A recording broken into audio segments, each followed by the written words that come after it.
What's up, fellow movie buffs and film connoisseurs? It is your self-proclaimed cinema shogun here, welcoming you to the channel where we slice and dice through your favorite movies and TV shows with a well-edged samurai sword. Now, I just got done watching episode 2 of Loki, and let me just say right off the bat, I definitely enjoyed this episode more than episode 1.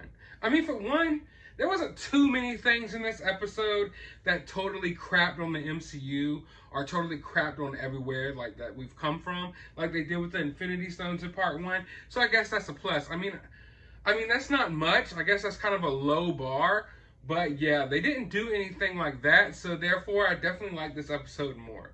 One of my gripes with episode 1 was that I felt very claustrophobic in that episode. It was very much in like one setting, and I wanted to get out there and explore. This episode got out there and explored. We went to different timelines, we popped up in different areas. So the claustrophobic feel from episode 1 wasn't in this episode. I mean, I got there at some points, but for the most part, we got to get out in this episode, explore different areas, and that definitely made me happy. So I didn't get that feel. So that gripe that I had with episode 1 was not here for episode 2.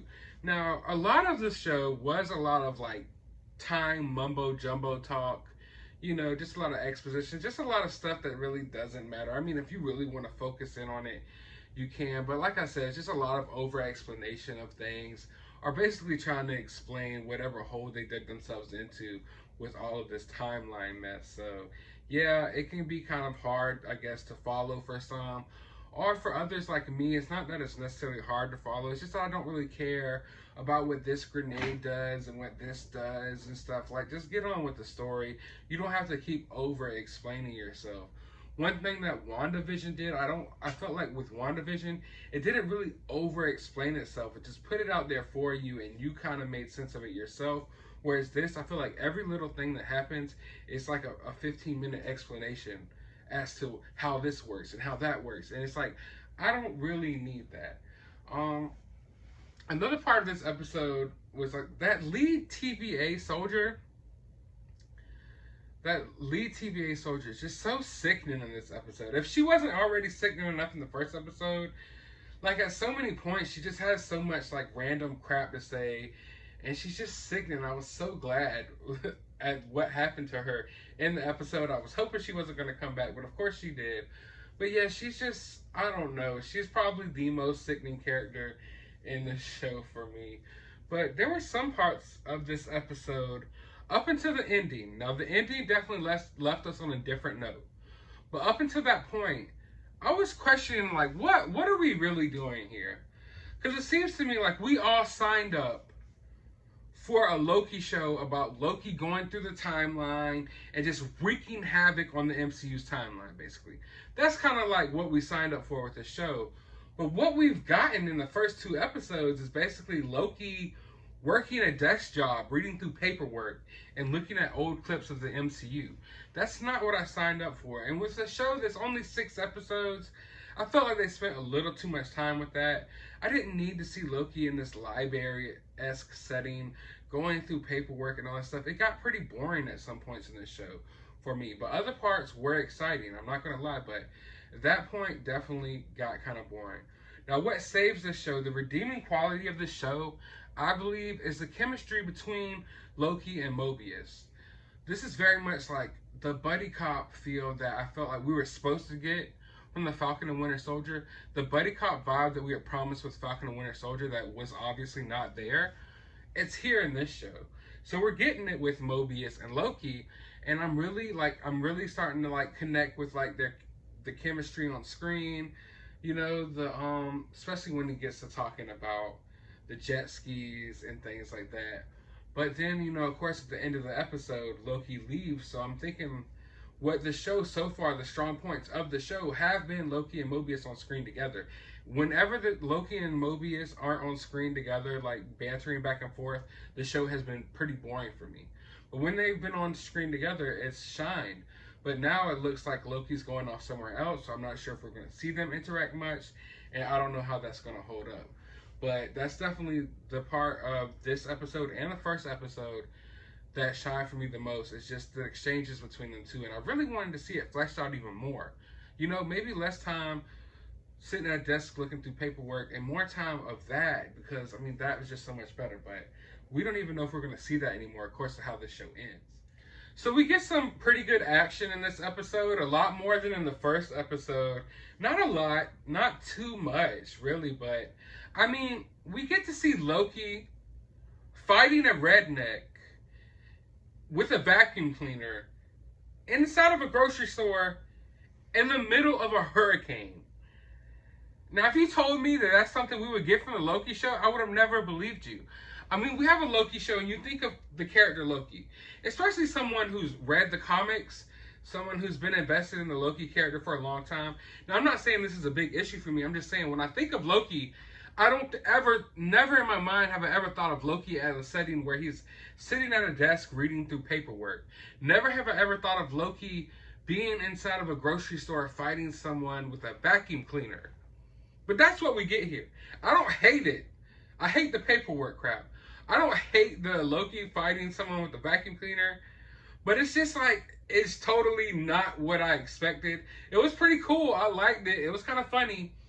Like, it wasn't funny, but it was funny when I thought about it in the context of, like, this is Loki, the god of mischief, the guy we're used to seeing with, like, horns, dressed up in green, you know, talking in his Asgardian way, and here he is in a scuffle with some country dude with a vacuum cleaner in the middle of a grocery store in the middle of a hurricane. Like, how more ratchet can you get? Loki, what have you been reduced to in the show? I don't know. I definitely didn't see the show going these routes. But one route I did see the show going was the female Loki. It was not a surprise at all. I don't know if they thought that was supposed to be a surprise. We know Marvel's agenda. We know that this going forward, everyone will be turned into a woman going forward. Honestly, I can tell you right now, if you go back and watch my previous review and my other video about Loki, you'll see that I called it out off rip. I called it out that the reason they were downplaying this Loki in the whole show is because they were trying to boost up this other Loki who would be a female, of course. So much of episode 1 and episode 2 is basically the Time Variance Authority not taking this Loki seriously. I mean, even in episode 2, like, they act like he's gained their trust and stuff like that. No, you're underestimating him. He even says it himself. Why are you underestimating this Loki if he's going after a variant of him, of his own self? It's only because that is a woman. And this guy, of course, he's not confident enough to pull off any of these master schemes that the female Loki is pulling off in the show. Of course not. So basically what we're going to see is we're going to see the Loki that they've built up for the past decade basically diminished before this other female Loki who we've only seen on screen for about 5 seconds. She looks kind of lame. I'm not a big fan of it. I would have been, honestly, I mean, if we're going to go there, why didn't you cast someone who looks more like Loki? Why didn't you cast a brunette, you know? Why didn't you cast an Asian female Loki? That would have been very brave. That would have been a lot braver than going with a white female Loki. I mean, come on. But yeah, I don't really care about the female Loki. Of course, we knew that's where they were going. I'm still interested in watching the show going forward.